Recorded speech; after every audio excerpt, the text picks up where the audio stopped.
Welcome back to What It's Really Like to Be an Entrepreneur. I'm Vincent Lanci. And I am Elena Ward. Whether you're already an entrepreneur or looking to start your journey tomorrow, or just someone who needs a little extra motivation to get through the day, this is the perfect podcast for you. Each week, I interview a different entrepreneur from across the globe. My goal for this podcast is to help you realize that giving up is never an option. If you missed the last episode, be sure to download it after you tune in today. If you enjoyed today's episode, please rate the show 5 stars and continue listening by subscribing. My guest on the show today is another product of networking in the Tampa Bay community.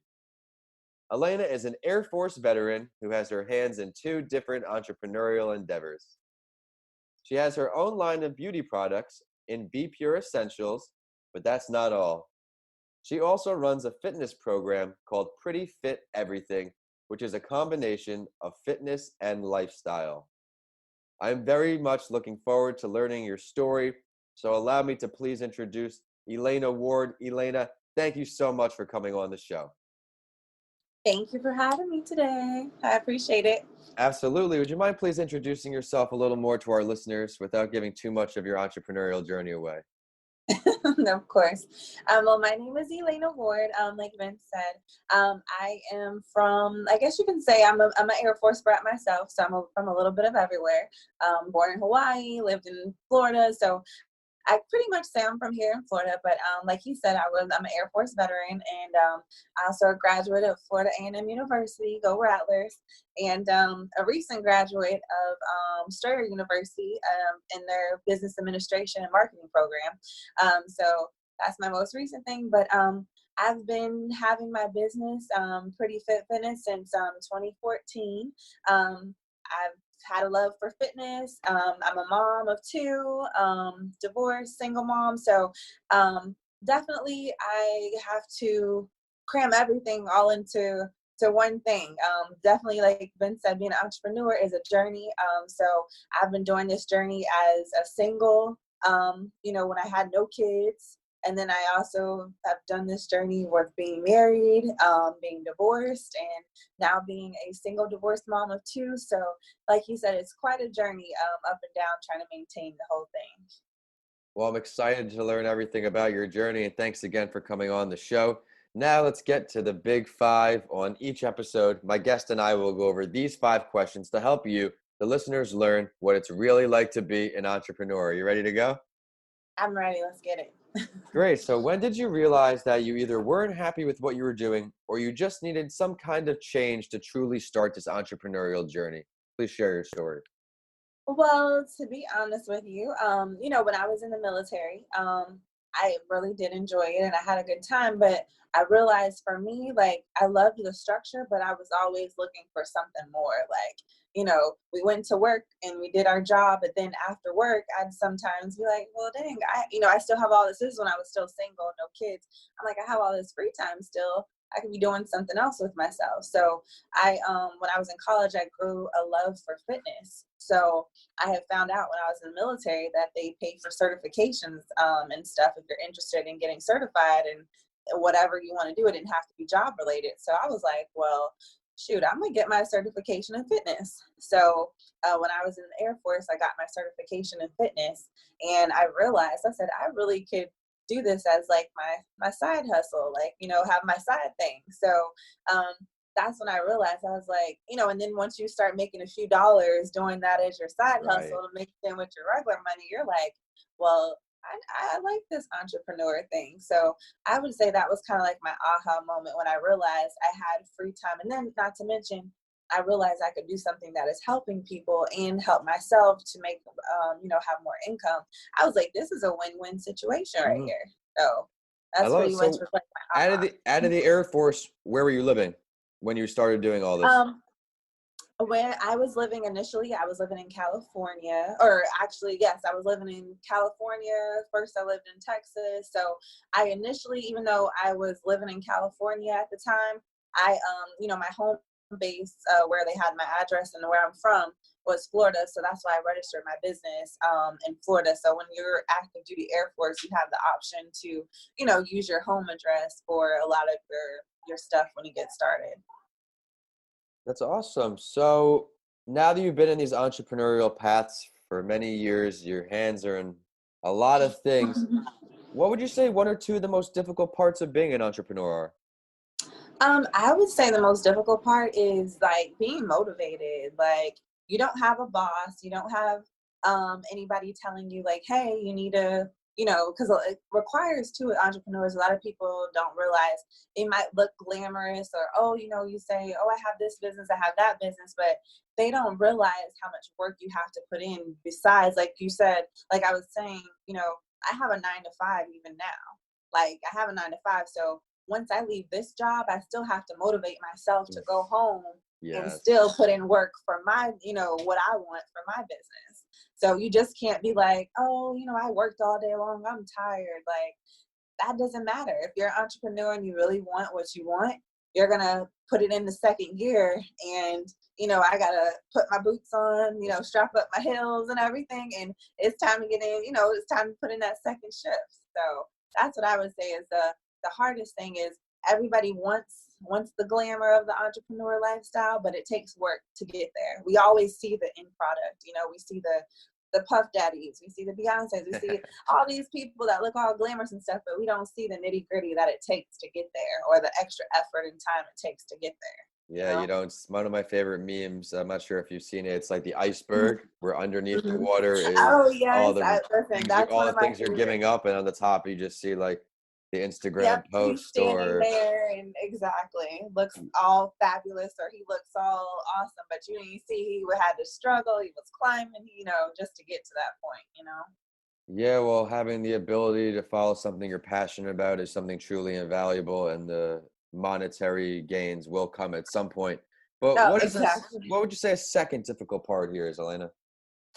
The second difficult part is knowing that it's gonna have its ups and it's gonna have its downs. Like you might have a really awesome day one day, like with your entrepreneurial stuff, you might have people wanting to buy stuff here, buy stuff there. You might have networking connections you might have made that day that were awesome, or but the thing is, some days it's not going to be like that. It might be Right. some weeks that it's not going to be like that. You might go like a week or two and not make any networks, like any connections. You might not sell anything if that's, if you have a product for your service, or if you're a person who you're giving your services, you might not get any bookings. You might not, get any of those things, but depending on what type of business you have, but you have to stay rooted and you have to stay grounded in what you believe and have to keep going for it regardless, because every day isn't going to be perfect. So I realize with that too, you have to keep yourself motivated as number one, and number two, you have to understand that every day is not going to be perfect. You have to just, suck up the bad days and realize that, take that with a grain of salt and keep on pushing like it was a good day. I think those are two great pieces of advice. What's something that you kind of turn to motivate you when you can't find it in you, to help everybody listen on? Because you're taking on a lot of responsibility here. What keeps you What keeps you going? I mean, definitely, I know it's going to sound so cliche from a mother, but of course, my kids definitely, because I want to always be a good role model for them, to show them, like, you got to keep pushing when you want something. And honestly, too, that's why I'll say, God, of course, and then also fitness. Like, that's why I love fitness. Like, if I ever feel like, oh, I don't feel like doing this, doing that, like, ironically for me, like fitness is my thing too. Like I love to, like, I'll go run, do a jog. I might not even do anything crazy, like, go super hard or anything, but just that gives me a chance to kind of refocus, while I'm jogging or doing yoga or Pilates or whatnot. I'll say, okay, Elena, refocus, think about your goals, think about why you're doing this. I know you're tired, but that's kind of like my woosar, like breakaway that I use to help me refocus.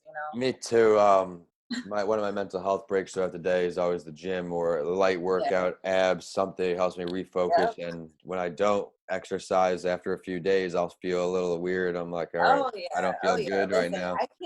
I can't go without like 2 days. If it's 2 days, I'm feeling like, okay, like you said, I feel like mentally, like for me too, that's my mental break, like my mental health, like for Elena, like an hour, even if it's only like 30 minutes that day, I have to do some type of mental fitness break is my thing too.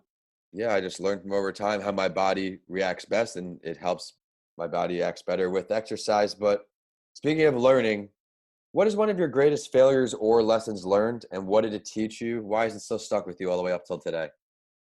I'll say my greatest failure.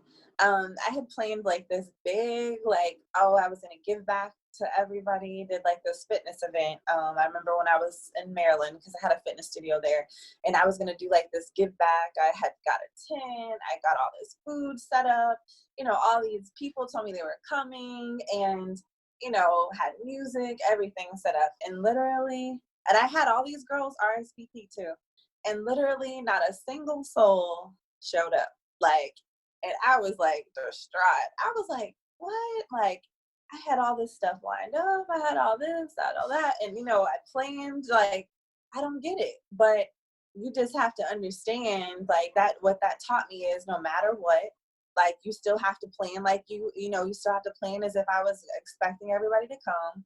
I still have to keep my professionalism and do what I said I was going to do to follow through. So, Mhm. what that really taught me is, like I said, you just have to stay prepared, plan out your stuff as best as you can. And at the end of the day, I mean, I still felt proud of myself. Like, even though nobody showed up, nobody, called me and said, hey, I'm not coming. But the thing is, like, I was proud of myself, because sometimes you'll be proud of yourself at your quote unquote failure moments. Because if anybody else from the outside looking in would have been like, oh, that was a complete failure. Like, you didn't even have anybody come. But for me, I just looked at it as like a staged, setup. So basically, the next time that I had this event, I knew for sure. Then too, next time, okay, I had it outside. I'm like, okay, next time, maybe in summertime in Maryland, I might have an indoor event as opposed to, doing an outdoor event. So for me, it just helped teach me that, you just always still need to plan and prepare no matter what. And, just always stay ready. And even if that quote unquote looks like a failure to others, to yourself, that could just be a learning lesson and help you to build upon that situation. So now, like I said, that helped me learn to what I can improve on next time. Like, maybe I needed to make sure I called people back and confirmed with them, that they were still coming. Maybe I needed to, make sure I did have an indoor facility and take into consideration it was outside instead of inside, so it just helped me reflect. Some of those failure moments can be really good situations for you sometimes to really give you a chance to sit back and reflect on what you could have done a little bit better. Yeah, I appreciate your honesty and sharing that story, because that's definitely going to relate to a lot of people who had that first event jitters and all those lessons in there of contingencies to possibly prepare for. You have so much going on, so much on your mind from your first event. One thing that happened in my first event wasn't really my fault, but the venue was double booked and there was Oh, missing a microphone at the event. oh So wow. first event struggles do happen, but the Yep. way I look at any dark moment is just means something good's going to happen. Once it's bad, I guess something good Exactly. ahead. That's what I figured. I, like you said, I just, and then listen, I had some great photos. Like, I was able, like, when that's why I tell people too. Very So say important. for instance, your event does fail and you have nobody there. Hey, your friends and family are there. Do a staged, an event, like a staged photo shoot. Have them sit around. Hey, stand here, do that. So that's what I did that day. I took, like, looked at it as a failure, quote unquote. But then I was like, you know what? I got everything lined up nice and pretty and everything's ready to go. Hey, let's do it on impromptu photo shoot. And so now I had those pictures for the next time I hosted the event. Girls seeing how nice of a setup I had, how nice the Yeah. food looked, how nice the workout looked. So the next time I threw it, I did have a good turnout because people were able to visually see what I was offering for them. So it wasn't all bad. Some good came No, out it of it. wasn't an all Yeah. bad situation, no. Well, I'm glad to hear everything's been doing so well since. If you could continue to grow and have a conversation and learn from any entrepreneur, dead or alive, who are you picking? Honestly, I had picked because recently too I had heard about her all these years, but I was able to see like a Netflix series about her recently. Madam C.J. Walker. I don't I know if saw you've it heard on of there. I her. didn't see it. No. Yeah, like you gotta check it out. Like she was a really big entrepreneur, and it's Yeah. honestly kind of crazy. She was like the first self-made millionaire they have listed in like the Guinness Book of World Records. And basically, she during a time like how we have right now, where we're going through this pandemic and everything, they were going through the flu. I believe it was similar to kind of, and she was able to really capitalize, and her business like really started thriving. Even though there was all this stuff, chaos and everything going around. So for me, that's pretty motivating, especially like right around like what we're going through right now, that because I know a lot of entrepreneurs right now, depending on what your career or what your business is, you might be suffering from what's going on right now with the pandemic. But I think her story was really motivating in the fact that she was still able to thrive during this time. So I thought that, her story was pretty awesome, because it like lets you know, like, okay, yeah, you might just have to look at a different outlook on how you can like, do your business. Like, for instance, I have a friend who's a nail tech, and, right now, initially when the pandemic first started, she couldn't really do nails and stuff. So I told her, me with my marketing and thinking all the time, I said, girl, I'm like, you should just, start designing press-on nails, or, and sell press-on nails to people, or you should, you have to be creative, in your approach. So, great idea. That's what I would tell people too right now. So that for me, I think Madam CJ Walker, she had to be creative and find innovative ways to get her product out there during that time, due to the fact that, number one, people aren't really wanting to buy stuff, but the fact that she was getting people to still buy her stuff during, Crazy. that type of, exactly. So for me, that's pretty motivating. So for me, I would love to sit down and talk to her if she was alive, and pick her brain and say, how did you convince people to still want to buy hair care products and everything during a time like that? Like, why would people care about their hair? Let's take it one step further. Where would this meeting be if you got to pick that too? Oh, where would it be? I don't know. Due to the fact that she was in that time era that she was, I would love to be at like a cutesy, like little like tea spot. I love tea. Like, maybe we could do like our big little cute hats, like dress up, be real dainty and prissy, and I sit down and kind of talk to her, and also since you brought it up, let's touch on COVID here. What city you're mainly in during COVID, and how it's affected your business, maybe some positives you found through all the darkness? Yeah, well, I'm here in Tampa, Florida, or Bradenton, Florida. And honestly, for me, as far as on the fitness side, I feel like honestly both of them have been doing really well, considering the fact that a lot of people don't want to go to the gyms right now. So for me, since I'm like an independent personal trainer and everything, and fitness instructor, I've been able to do like outside workouts with people, like, and do so if you are a fitness instructor and you feel like you're struggling, depending on what your rules are, if you're with the gym already, but I've been able to train people outside. I've been doing virtual training on Zoom. I've been able to use different platforms that they offer online that are free to use to host classes, and even free stuff on Instagram Live, Facebook Live for people. And then as far as my body butter and skincare line, a lot of people, they're not able to go to the malls and go buy stuff or do this and do that. Right. So I've been, so for me, it's like, hey, you need to, and people are always, especially they're at home now, they have more time to do self-care stuff. Yeah. Exactly, too much time, some of them. So, I've been able to help people to realize and tap back into their self-care stuff with my products. So I'm, just happy that, it has been a positive for me that I've been able to, the things that I'm doing are able to still thrive right now. Unfortunately, I know that's not for everybody, but I am thankful that the avenues that I have businesses in are able to still, make some type of income for me. Well, I think the fact that you're pivoting in this tough time period is going to allow you to thrive when you come out.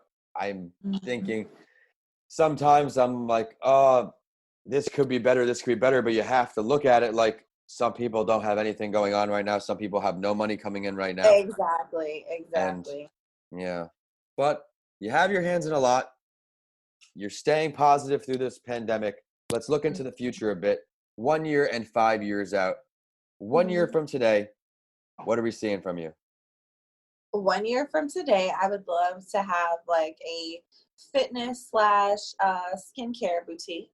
Because I am a licensed esthetician here in the state of Florida, so I would love to combine my fitness with my aesthetics and my skincare Okay. line, to where women can come to like a cutesy little boutique and they can get their skincare needs taken care of as well as their fitness needs at the same time. So that would be something that I would love to have, even if it initially is just like only like a little like office space or a room or something to start off with. And then 5 years from now, I would love to have like a nice, big facility that, was at least 2,000 square feet, that I would have like a fitness studio room and then have my aesthetic rooms and, eventually at the 5 year mark, have other women I would bring on board to, get in with this. Very ambitious. I'm looking forward to seeing where it goes. Elena, it's time for the Spotlight Story. On each episode, I share an entrepreneurial journey to inspire our listeners, and I would love your take on it. I will now introduce the entrepreneurial journey of Rachel Luna. When Luna's parents both died of AIDS, her and her siblings all split up. I read that she still doesn't even know where a few of them are. 2 eating disorders in her early teens, a battle with severe depression, a stint in AA, and some other less than brilliant choices all could have made her yet another statistic. But at 19 years old, she decided to make a change and enlisted in the reserves. 4 years later, she was deployed to Iraq, and after returning to the US, her journey took her from the audition rooms of LA, where she says she kept forgetting her lines, to scraping by on waitress tips, to the boardrooms of Goldman Sachs. Today, she's a best-selling author, speaker, and confidence and motivation expert. Elena, what do you like best about this story?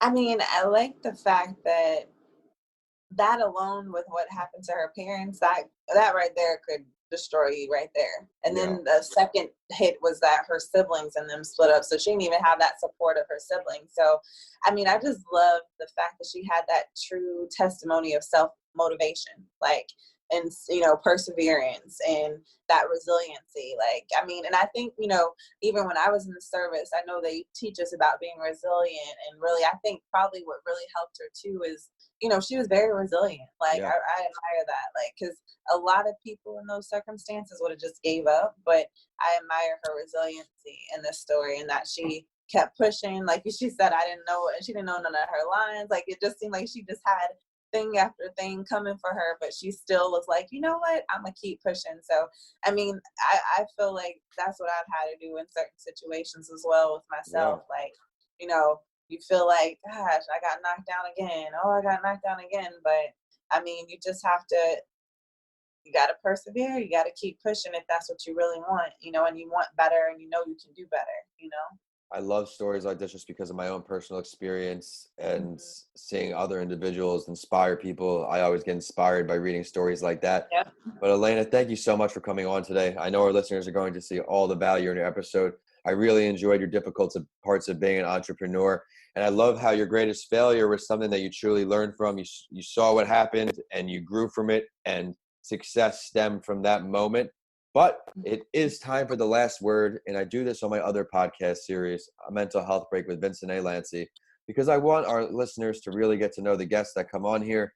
Is there something that you would like to share with everybody listening on that we did not get to touch on yet today? Um, I had seen a quote that I had seen. I forgot who said it, but it was an entrepreneur. I think he was from Intel. I forgot his name all the way, but he said to always stay paranoid. Like, and I was like, huh.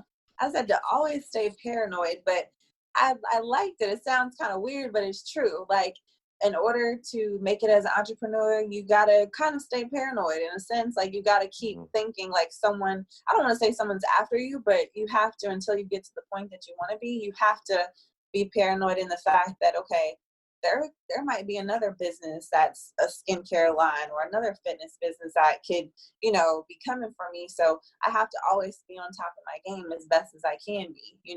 So it's like I have to stay paranoid. I have to keep pushing. I have to keep working. So, when there's sleep, I need to be awake. Like, so you just need to just keep that mindset. And I thought that was pretty cool that one of the owners of Intel had said that. He said, stay paranoid, stay driven, keep working towards your goals. I love it. Would you now please share your professional social media website or any ways for our listeners to request your services or follow your endeavors? Sure. They can contact me. My skincare line is on Instagram and on Facebook at B Pure Escentuals, but it's not spelled like the regular essentials. It's kind of spelled like the word scent. So it's BPURE and then ESCENTUALS. And then that's .com. And then you also, for fitness, it's at Team Pretty Fit. So team and then pretty and then fit. And then that you can also find on my website at prettyfitfitness.com or prettyfiteverything.com. Those two connect. And honestly, all three of them connect together. So if you hit one of them, you'll get to all of my stuff. Be sure to check out her social media and all her great content. And it's social media time for the show, and we're on whichever platform you like to use. We're at What It's Really Like to Be an Entrepreneur on LinkedIn, at Your Favorite Morning Podcast on Instagram and Facebook, and Podcast by Lanci on Twitter, so you get updates from both of my shows. Of course, my handles are at Vincent A. Lanci on all social media and YouTube, and my website is vincentalanci.com. If you check out my books, DM me. I'd love to hear from you. We have Left for Dead, A Story of Redemption, and How to Transform Your Mindset When the Norm Has Changed, both on Amazon now. And as always, I will end the show with a quote that inspired me, and know it will for you too. This one is from Rachel Luna, the entrepreneur from today's Spotlight story. She said, "Here I came to know men with missing limbs, gruesome burns, and other life-altering conditions. Their positive determination to rebuild their lives forever changed my outlook. Life's too short to continue living other people's dreams." Thanks for listening, and I'll see you all on the next episode of What It's Really Like to Be an Entrepreneur.